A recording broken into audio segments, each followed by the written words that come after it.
A party in the Bronx on August 11, 1973 is widely recognised to be the birthplace of hip-hop. Kool Herc is considered the godfather of hip-hop. He was a graffiti writer, he put on a party for the community in Sedgwick Ave. That's where it all started. He was DJing, going back-to-back, doing the merry-go-round with the turntables, and at that time breaking was developing and early Emceeing. That all formed and became what we know as hip-hop culture, which is basically four elements: breaking, DJing, turntablism, Emceeing or rapping, and graffiti art. And so when we talk about hip-hop being celebrated 50 years, that's what we're talking about. Hip-hop that comes from Australia is very unique. I think the thing that we have is our stories. Music from artists like Jim Black or Kobe D or Barkaa. You're not going to get that anywhere else. Or when you play The King is Dead by The Herd. Like somebody finally did light that match up and burn down the parliament, learn from the argument. These are songs that are very much a part of the fabric of music and culture in Australia. A lot of other countries where the music industry is large, it's just been about the rap music, whereas a lot of the guys here, they're all about the culture. I think that's the major difference with Australian hip-hop. We come from this sort of graffiti aerosol art culture. It's very strong. This sort of bareback graffiti trains, b-boying, urban sort of thing. And then we started talking about our own politics and what was happening in our backyard. I think there's a uniqueness to current Australian hip-hop. It's used its own influences that are no longer part of that black experience. So, you know, talking about their own experiences and using their own accents. OneFour had came out and done their type of stuff, using our accent, speaking on stuff that happens over here. I'm a OneFour veteran, boss on my hood cause I back my section. When I met the streets and slapped that thing, lad, I knew I found my obsession. I remember watching YouTube React videos of people just being like, oh my God, I didn't even know there were people over there in Australia who look like that, talk like that. Is that their accent? Australian drill gets my approval. It's the accent. They can come in on the same beat, but with the accent. There's depth to us as Australians. Music has definitely helped showing our character and our culture to the rest of the world. But in the beginning, hip-hop started in Australia in the early 1980s with breaking and graffiti, not music. I would say hip-hop had its first start in Australia when breaking came in. It was definitely from the breakdance movement. One morning up came a video clip of Malcolm McLaren's Buffalo Girls, which strongly featured Rocksteady crew doing breakdancing moves, and that would have been 1982. You had people spray painting in there, you had the DJ scratching, you had people rapping. It just showed New York to the world, the culture, in one film clip. Then 84, breakdancing sort of hit its peak.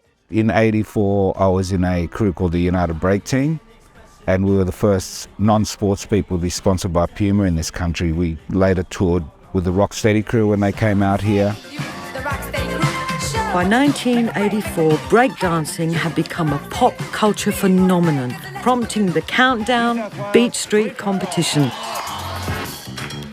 It featured participants from all over Australia.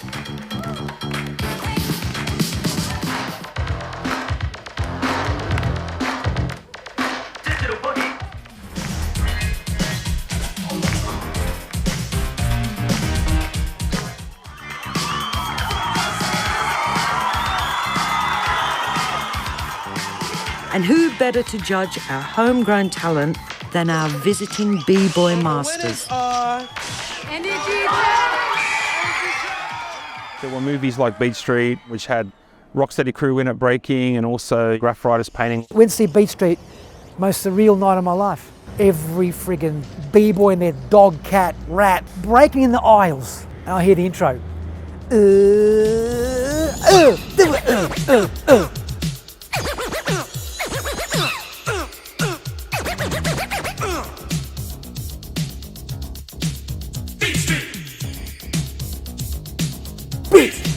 Beat Street, and man, I'm getting chills right now.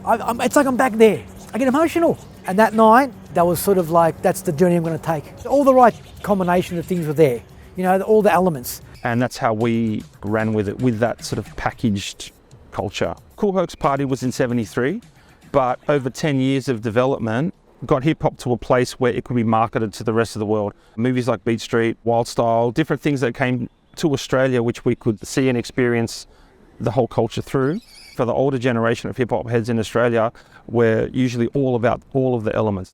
Back then, you had to be across at least 3 of these elements or you just weren't part of what was going on. B-boying, graffiti, we were doing it all. Melbourne, Perth had some great dancers and of course graffiti artists, all very talented. Sydney, of course, whole of Australia, right? Something that I saw, that the difference between Sydney and Melbourne, let's say. Melbourne, later I found out, they knew all the names for all the moves. They were right onto it. Sydney, we just grabbed it and ran with it. We had our own names for every single move, you know, so it was really quite a strange thing. It almost mutated itself in Sydney because obviously a lot of people, the hot spots here were Town Hall Steps. People used to go and break there, and also at Hoyt's on George Street. Strange enough, Burwood Park on a Thursday night, everybody would travel from everywhere. I used to be in a crew called the East Side Rockers, and we were all King's Cross Bondi in my teens, and we would travel out to Burwood Park on a Thursday night and all the crews would go there and battle.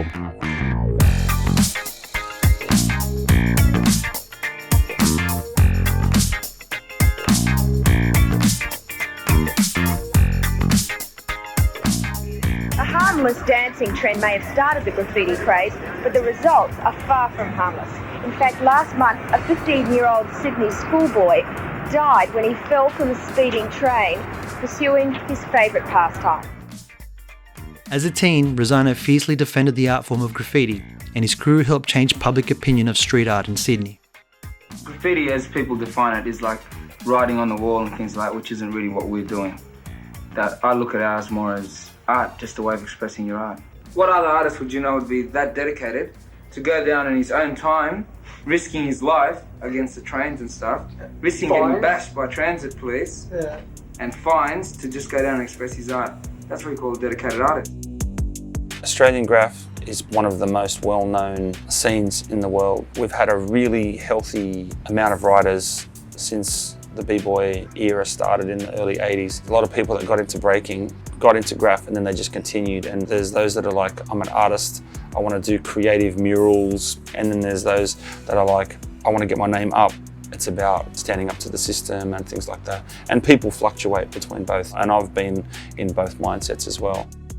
By 1988, several graffiti writers and breakdancers started to become MCs and DJs, and the Australian hip-hop music industry began. Because the internet and things like that didn't exist, you know, there were no hip-hop magazines at the beginning, people just knew what was happening in their local area. So for me in Sydney, I remember there was West Side Posse, Just Us. One of the first hip-hop 12s was by a Sydney group called Just Us. 2 guys. They were just straight out of the suburb. They put the 808 drum machine on and just started rapping over the top. A bit of scratching and cutting. It was just so raw. Yeah, I'm MC old man, I'm just a ruler. With me, DJ Case, the man, I'm just a cooler. Overpower, getting louder on the amplifier. Don't even try to battle, call me king. So Just Us, respect Sydney. Then it was between them and the Park Bench Royals. Here we are, first grade, 88. Dope break. And then, of course, in 88, Virgin Records must go down as the first major. And they had this Sydney compilation called Down Under by Law. And it had future art beat, graffiti all over it. I'd been in a band called West Side Posse, and we were featured on the first Australian hip-hop compilation that I actually did the cover for as well, with my crew Fab Four, who were a graffiti crew. I remember going to Melbourne in around 88. I heard A.K.A. brothers, myself and Sarek from Death Wish Cast, we went down there. A.K.A. brothers were the first guys that we heard that were rapping in a local Australian accent.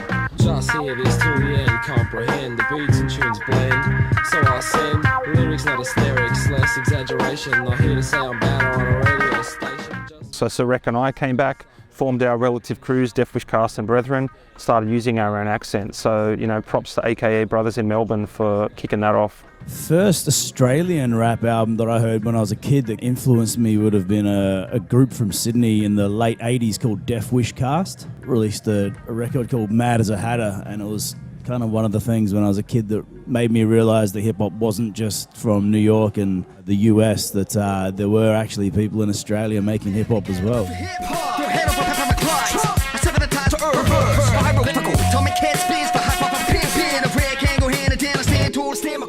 I have to say, people like Sydney's Death Wish Cast have put in so much work.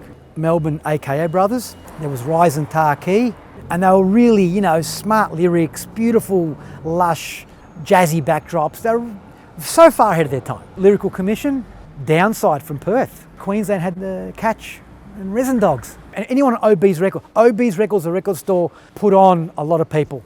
So you have to give them their props. They have to be in there when you talk about the history of hip hop, game changers and who helped push it along. Sound Unlimited posse, of course, from Sydney. They were in there on some of the award shows early on, trying to break through the barrier, which is hard because some of these guys are some of the first.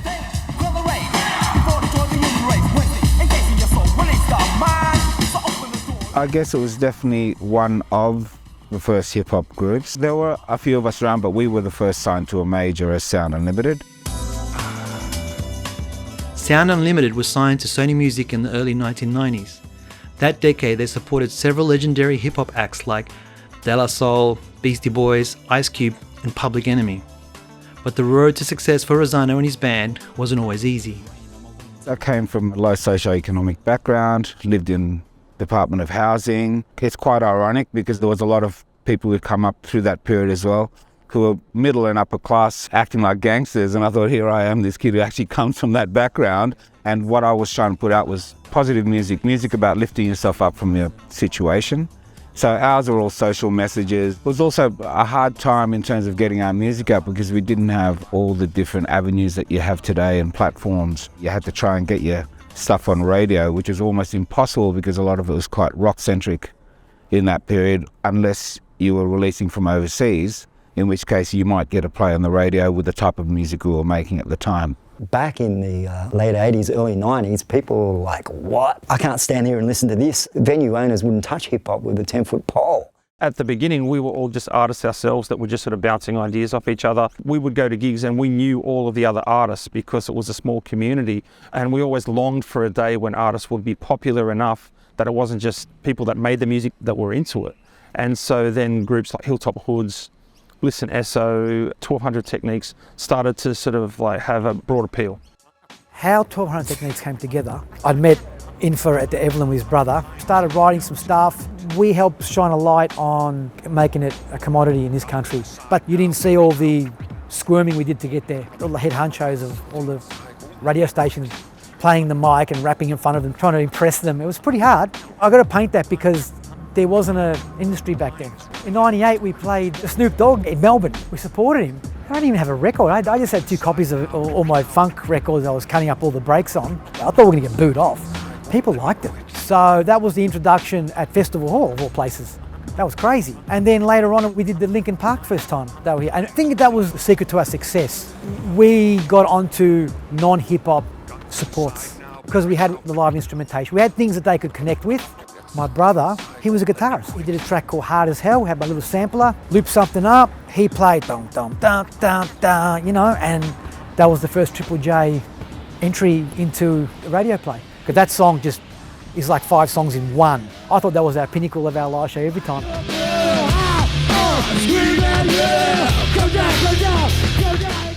We learned our trade slowly, and then, you know, 2 or 3 years on, it just all clicked. And we had our show and we were very confident and we just kept running with it. And we were doing all the big day outs, spinning in the grass, the first hip hop guys doing that. And we're going to present the award for Best Independent Release. 1200 Techniques.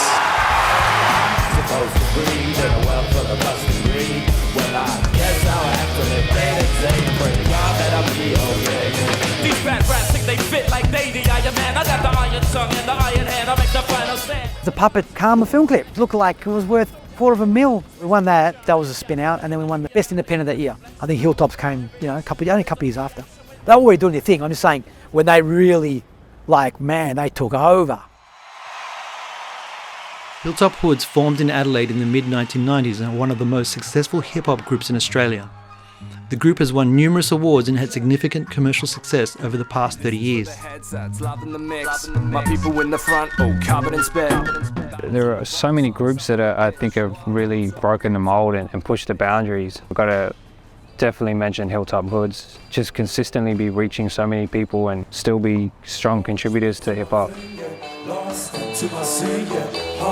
New Orleans and cars we cool and juice. Another weekend, still a lot of bacon, living in conditions in the mother nature. Hilltop Hoods have a huge legacy and have played a pivotal role in the development of Australian hip-hop. Indigenous and minority communities have also had a significant impact. Hip-hop has been closely associated with minorities since its inception in New York in the 1970s. And here in Australia, First Nations people and immigrant communities have been at the forefront of the local hip-hop scene since its earliest days.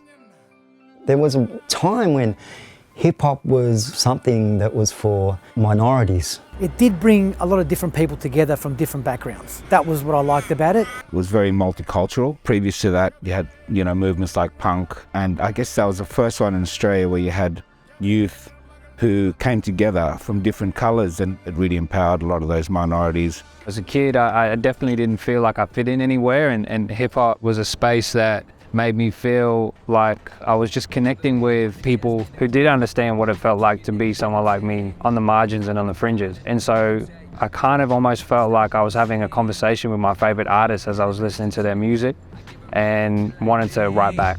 They see my face and they double take, cause they ain't never seen a brother like me. Why blend in when you're born to stand out? Why blend in when you're born to stand out? I think it's important for any artist to bring what is inherently a part of them into their music or into their craft. And for me, that's my Sikh heritage, Punjabi culture. It's something that hip-hop really encouraged me to learn more about, to engage with, and it's part of what makes my music unique because it makes me unique. I look at my life growing up and I'm like, none of the stuff that I seen or went through or heard while living in Granville was normal. The reason why I wrote 2142, it was my first this is me to the world. Talking about this is where I'm from, this is what I've seen, these are my people, and sharing it with an audience who probably before me have never heard of or understood people from there, and to love your culture and to love your community. 2142, keep on rapping for the crew, better watch your every move where I'm from. I think blackfellas gravitate towards hip-hop because it's very similar to our culture. Our histories and stories were passed down orally through song, dance and story. You'll find that there are blackfellas that are at the forefront of doing all elements all over the country, from Tasmania all the way up to the Torres Strait Islands, putting hip-hop culture on the map in their own communities.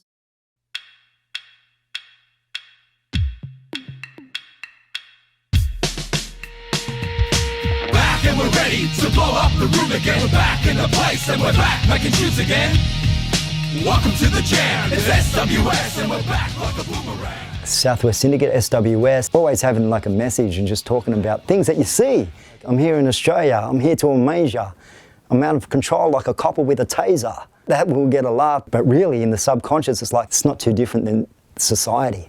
It did start to get airplay in the mid-90s because no one had heard that message. Today you've got your Barkaas, etc., that have very strong, powerful First Nations voices.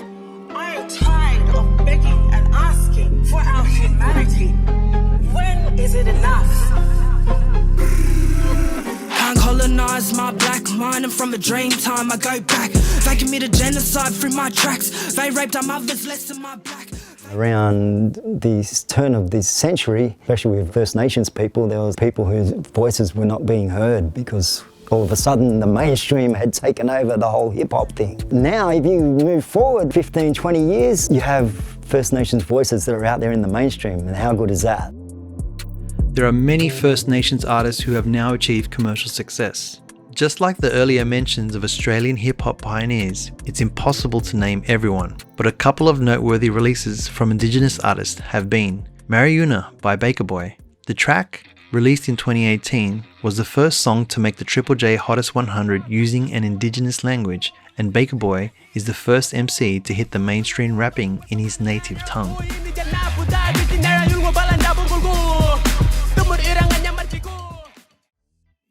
January 26 by A.B. Original. The song, released in 2016 and featuring Dan Sultan, is a bold, uncompromising protest about Australia Day.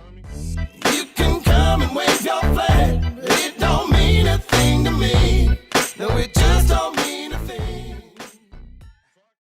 Hip-hop is basically storytelling. It's talking about the real of what goes on in somebody's life. Pain, trouble, struggles.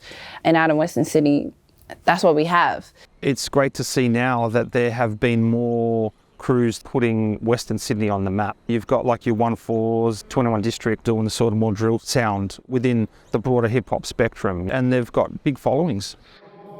OneFour, we're still active, we're still urgent. OneFour are credited with starting drill in Australia, a hip-hop subgenre known for its gritty beats and lyrics often associated with gangs, violence and crime. And if we're talking scores, #facts, like who got robbed that cash. Their music videos have clocked up millions of views and are receiving worldwide attention, but the police believe drill music has fueled tensions between rival gangs. Dirty, I'll be lurking on their blocks, red dots.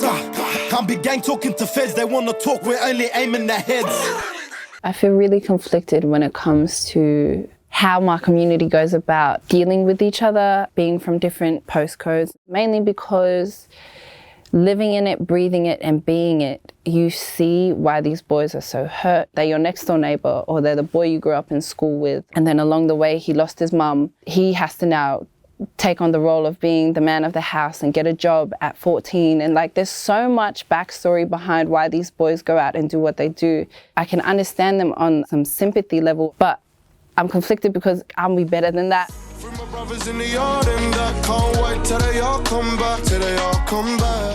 I speak on a lot of postcode issues, area wars. When I started realizing that I had this platform that I could use and speak to people and reach out to people, I was like, damn, I really need to start talking about things that I see within my community that I feel like I should be able to change and can be able to change. On the streets, really what we want them running, acting like we didn't see this coming. On my way to the studio just to make something new. Dedicate this to the boys with a crew. Dedicate this to the girls who had to lose. A brother in battle, brother in war. I try to play middle ground with a lot of things that I'm saying because I'm cautious of how it can affect the hip hop community. I've heavily been involved with lots of different drill artists within Western Sydney. They're respectful to my mum, they're respectful to my sister, they're respectful to me. As a woman in music, that's so important to me because I've walked into many studios where I've instantly felt like, I'm uncomfortable, I'm finna leave. Those boys and anybody else within the hip hop scene will agree with me that we literally want no problems. We only want to make our music. We only want to creatively and freely express ourselves. We can make this a living. We can eat from this. We can feed our families from this. We don't want to stuff that up. We're not trying to fight no one. If anything, we're trying to fight our own stuff.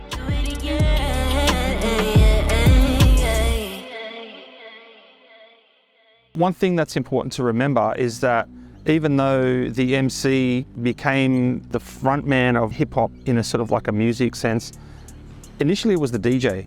The DJ was the backbone, and it was like Grandmaster Flash and the Furious Five, or Jazzy Jeff and the Fresh Prince. The rapper played second fiddle. Only later did they start to be the more well-known person within that arrangement. Kool Herc was not a rapper.